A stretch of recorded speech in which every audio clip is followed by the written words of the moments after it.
Apa kabar kalian hari ini? Semoga kalian tetap sehat, tetap semangat dalam belajar. Sebelum memulai pelajaran tematik hari ini, marilah kita berdoa. Ambil sikap doa, lipat tangan, tutup mata, tunduk kepala. Kita angkat tanda kemenangan dalam nama Bapa dan Putra dan Roh Kudus. Amin. Kita ucapkan doa Bapa kami secara bersama-sama. Bapa kami yang ada di surga, dimuliakanlah namamu, datanglah kerajaanmu, jadilah kehendak-mu di atas bumi seperti di dalam surga. Berilah kami rezeki pada hari ini, dan ampunilah kesalahan kami, seperti kami pun mengampuni yang bersalah kepada kami. Dan janganlah masukkan kami ke dalam pencobaan, tetapi bebaskanlah kami dari yang jahat. Amin. Dalam nama Bapa dan Putra dan Roh Kudus. Amin. Anak-anak, hari ini kita belajar tema 7, kebersamaan. Subtema 4, kebersamaan di tempat wisata. Pembelajaran yang pertama ya anak-anak. Silakan anak-anak perhatikan juga materinya yang ada di buku paket tema 7. Silakan dibuka buku paket tema 7 halaman 165.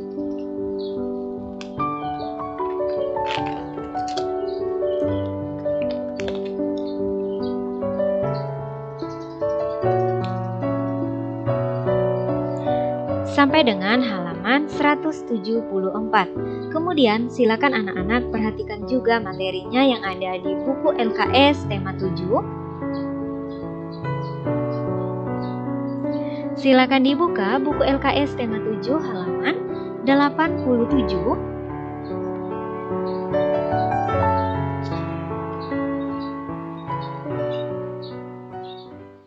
Sampai dengan halaman 90.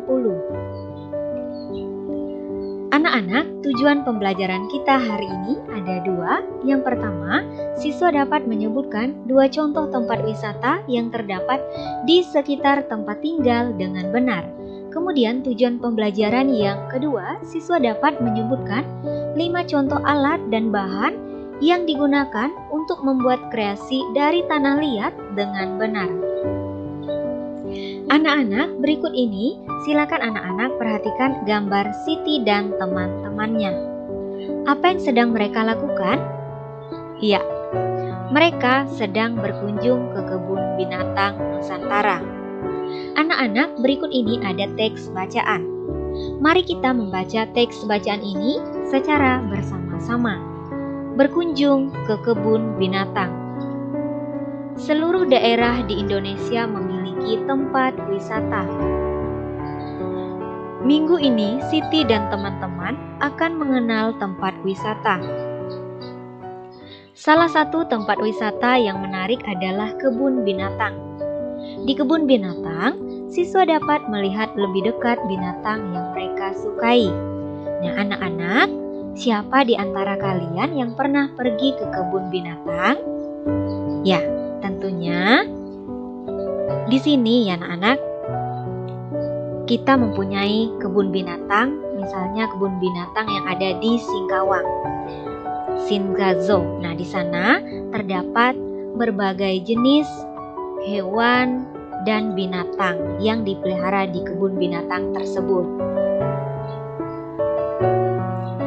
Anak-anak, berikut ini silakan anak-anak mencari informasi tentang tempat wisata yang ada di Kota Pontianak.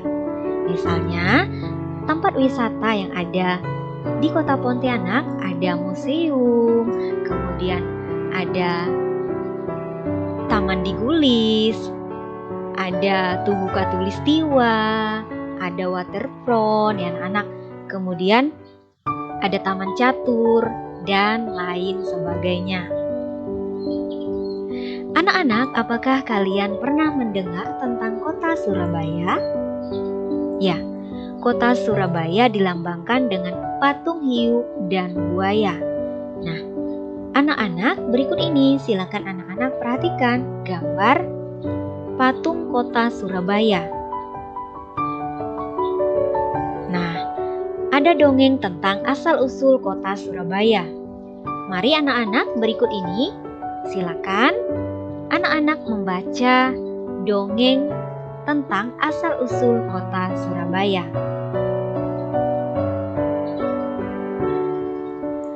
Dahulu, di lautan luas sering terjadi perkelahian antara ikan hiu sura dengan buaya. Mereka berkelahi hanya karena berebut mangsa. Keduanya sama-sama kuat, sama-sama tangkas, sama-sama cerdik, sama-sama ganas, dan sama-sama rakus. Sudah berkali-kali mereka berkelahi. Namun belum pernah ada yang menang ataupun yang kalah. Akhirnya mereka mengadakan kesepakatan. Sura berkata, "Aku bosan terus-menerus berkelahi, buaya." Kemudian buaya menjawab, "Aku juga, Sura. Apa yang harus kita lakukan agar kita tidak lagi berkelahi?" Kemudian Sura berkata, "Untuk mencegah perkelahian di antara kita, sebaiknya kita membagi daerah kekuasaan menjadi dua. Aku berkuasa sepenuhnya di dalam air dan harus mencari mangsa di dalam air, sedangkan kamu berkuasa di daratan dan mangsamu harus yang berada di daratan. Sebagai batas antara daratan dan air, kita tentukan batasnya, yaitu tempat yang dicapai oleh air laut pada waktu pasang surut." Kemudian buaya menjawab, "Baik, aku setuju gagasanmu itu." Dengan adanya pembagian wilayah kekuasaan, maka tidak ada lagi perkelahian antara sura dan buaya. Keduanya telah sepakat untuk menghormati wilayah masing-masing. Anak-anak, apakah kalian tahu kelanjutan ceritanya? Mari simak cerita berikut ini. Namun, pada suatu hari, ikan hiu sura mencari mangsa di sungai. Hal ini dilakukan dengan sembunyi-sembunyi agar buaya tidak mengetahui. Mula-mula hal ini memang tidak ketahuan. Tetapi pada suatu hari, buaya memergoki perbuatan ikan hiu sura ini. Tentu saja buaya sangat marah melihat hiu sura melanggar janjinya. Buaya berkata, "Hai Sura, mengapa kamu melanggar peraturan yang telah kita sepakati berdua? Mengapa kamu berani memasuki sungai yang merupakan wilayah kekuasaanku?" Kemudian Sura menjawab, "Aku melanggar kesepakatan. Bukankah sungai ini berair? Bukankah aku sudah bilang bahwa aku adalah penguasa di air? Apa? Sungai itu tempatnya di darat, sedangkan daerah kekuasaanmu ada di laut. Berarti sungai itu adalah daerah kekuasaanku," jawab buaya. "Tidak bisa. Aku kan tidak pernah bilang kalau di air itu hanya air laut, tetapi juga air sungai," jawab Sura. "Kau sengaja mencari gara-gara, Sura," kata buaya. "Tidak, kukira alasanku cukup kuat dan aku memang di pihak yang benar," jawab Sura. "Kau sengaja mengakaliku. Aku tidak sebodoh yang kau kira," jawab buaya. "Aku tidak peduli kau bodoh atau pintar. Yang penting air sungai dan air laut adalah kekuasaanku," kata Sura. Anak-anak, bagaimana kelanjutan ceritanya? Karena tidak ada yang mau mengalah, maka pertempuran sengit antara ikan hiu sura dan buaya terjadi lagi. Pertarungan kali ini semakin seru dan dahsyat. Buaya mendapat gigitan hiu sura di pangkal ekornya sebelah kanan. Selanjutnya, ekornya itu terpaksa selalu membengkok ke kiri. Sementara ikan hiu sura juga tergigit ekornya hingga hampir putus. Lalu ikan Sura kembali ke lautan. Kemudian buaya puas telah dapat mempertahankan daerahnya. Pertarungan antara ikan hiu yang bernama Sura dan buaya ini sangat berkesan di hati masyarakat Surabaya. Oleh karena itu, nama Surabaya selalu dikait-kaitkan dengan peristiwa ini. Dari peristiwa inilah kemudian dibuat lambang kota Surabaya, yaitu gambar ikan hiu, sura, dan buaya. Ini anak-anak gambarnya. Jadi, Surabaya berasal dari dua kata, yaitu sura dan buaya. Sura artinya ikan hiu, ya anak-anak. Nah, anak-anak, berikut ini ada beberapa soal yang harus kita jawab secara bersama-sama berdasarkan cerita asal-usul kota Surabaya. Pertanyaan yang pertama, mengapa sura dan buaya selalu bertengkar?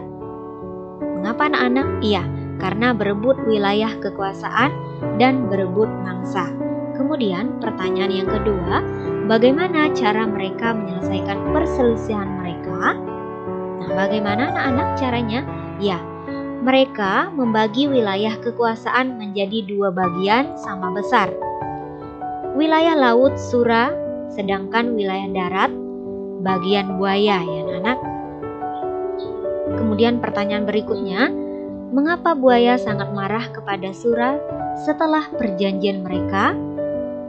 Karena sura melanggar janji dan mencari makan di sungai. Kemudian pertanyaan berikutnya, kisah sura dan buaya sering dikaitkan dengan asal-usul kota? Ya, Surabaya. Anak-anak, bagaimana pendapatmu agar kita bisa hidup bersama? Ya, tentunya saling menghargai, saling menghormati, kemudian jujur dan rukun, ya anak-anak. Anak-anak, berikut ini silakan anak-anak perhatikan gambar buaya dan ikan hiu sura, ya anak. Hiu sura dan buaya sepakat membagi dua wilayah. Bagian laut wilayah sura, kemudian bagian darat wilayah buaya. Nah, berikut ini gambar yang pertama ini atau gambar di samping sebelah kiri. Ini wilayah belum disepakati, ya anak. Kemudian gambar yang di sebelah kanan, ini wilayahnya sudah disepakati, dibagi menjadi dua bagian yang sama. Nah, masing-masing bagian menyatakan pecahan 1/2. Wilayah buaya 1/2, kemudian wilayah hiu sura 1/2. Atau wilayah buaya adalah setengah bagian, dilambangkan dengan 1/2 atau 1/2. Kemudian wilayah hiu sura adalah setengah bagian, dilambangkan dengan 1/2 atau 1/2, ya anak. Nah, berikut ini anak-anak perhatikan gambar persegi. Nah, gambar persegi ini ada yang diwarnai warna hijau. Nah, ini menyatakan pecahan 1/4, ya anak. Bangun yang diarsir dapat dinyatakan pecahan 1/4 atau 1/4 atau 1/4. Artinya, satu bagian dari 4 bagian yang ada. Kemudian gambar berikutnya, anak-anak perhatikan gambar lingkaran. Nah, gambar lingkaran ini menyatakan pecahan 1/3. Anak-anak, bangun yang diarsir dapat dinyatakan pecahan 1/3 atau 1/3 atau 1/3. Artinya, satu bagian dari 3 bagian yang ada. Kemudian berikut ini masih gambar lingkaran. Nah, gambar lingkaran ini menyatakan pecahan 1/2. Anak-anak, bangun yang diarsir dapat dinyatakan pecahan 1/2 atau setengah atau 1/2. Artinya, satu bagian dari 2 bagian yang ada. Nah, anak-anak, berikut ini pasangkan gambar dengan pecahan yang sesuai. gambar di samping sebelah kiri ini ada gambar pecahan, kemudian di samping kanan ada gambar buaya ya anak. Pecahan 1/2 dilambangkan dengan yang ini ada 2 ekor buaya, kita pasangkan. Kemudian pecahan 1/3 kita pasangkan dengan 3 ekor buaya. Kemudian pecahan 1/4 kita pasangkan dengan gambar buaya yang 4 ekor. Setiap siswa harus mengenal makhluk lain. Siti melihat banyak hewan di kebun binatang. Setiap siswa harus menyayangi hewan. Hari ini, siswa mengerjakan tugas secara berkelompok. Setiap kelompok harus bekerja sama. Tugasnya adalah membuat prakarya dengan bahan alami. Anak-anak masih ingat contoh bahan alami? Ya, contoh bahan alami misalnya tanah liat ya anak. Sebelum membuat prakarya, setiap kelompok menyiapkan bahan. Bahan-bahan yang digunakan adalah tanah liat dan pewarna. Siswa membeli bahan dari pasar.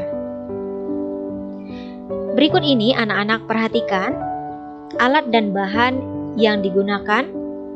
Pertama, tanah liat secukupnya, kemudian pelumas atau minyak goreng, selanjutnya cat, kemudian alas atau triplex, kemudian ada air, alat dan bahannya ya anak. Nah, selanjutnya langkah membuat kreasi. Pertama, siapkan bahan dan alat yang diperlukan. Kemudian yang kedua, ambil tanah liat secukupnya. Yang ketiga, lenturkan tanah liat di triplex agar lentur dan mudah dibentuk. Langkah yang keempat, lumuri dengan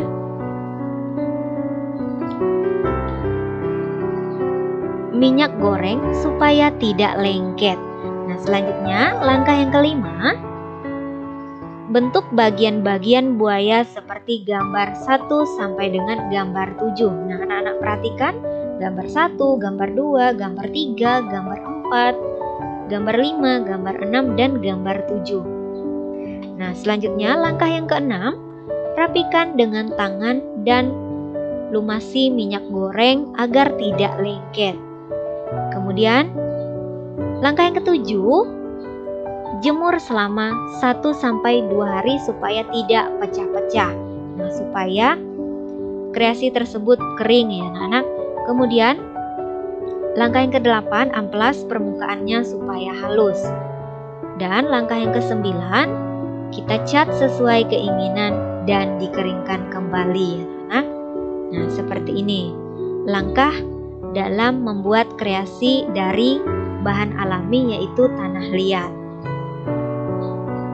Anak-anak, kesimpulan pembelajaran kita hari ini ada 2. Khusus kesimpulan pembelajaran, silakan anak-anak tulis di buku catatan tematik. Kesimpulan pembelajaran yang pertama, 2 contoh tempat wisata di sekitar tempat tinggal, misalnya pertama, tempat wisata Museum Kalimantan Barat. Kemudian yang kedua, tempat wisata Tugu Katulistiwa. Kesimpulan pembelajaran yang kedua, 5 contoh alat dan bahan yang digunakan untuk membuat kreasi dari tanah liat, misalnya pertama, tanah liat, kemudian yang kedua, pelumas atau minyak goreng, yang ketiga, cat, dan yang keempat, alas atau triplex, kemudian yang kelima, air. Anak-anak, demikianlah yang dapat Ibu jelaskan. Semoga dapat bermanfaat untuk kalian. Sebelum mengakhiri pelajaran tematik hari ini, khususnya tema 7, kebersamaan. Subtema 4, kebersamaan di tempat wisata. Pembelajaran yang pertama ya anak, marilah kita berdoa, ambil sikap doa, lipat tangan, tutup mata, tunduk kepala. Kita angkat tanda kemenangan dalam nama Bapa dan Putra dan Roh Kudus. Amin. Kita ucapkan doa Salam Maria secara bersama-sama. Salam Maria, penuh rahmat, Tuhan sertamu, terpujilah engkau di antara wanita, dan terpujilah buah tubuhmu Yesus. Santa Maria, Bunda Allah, Doakanlah kami yang berdosa ini, sekarang dan waktu kami mati. Amin. Dalam nama Bapa dan Putra dan Roh Kudus. Amin. Sekian dan terima kasih. Sampai jumpa di video pembelajaran berikutnya. Tuhan Yesus memberkati kita semua. Tetap jaga kesehatan masing-masing ya anak-anak.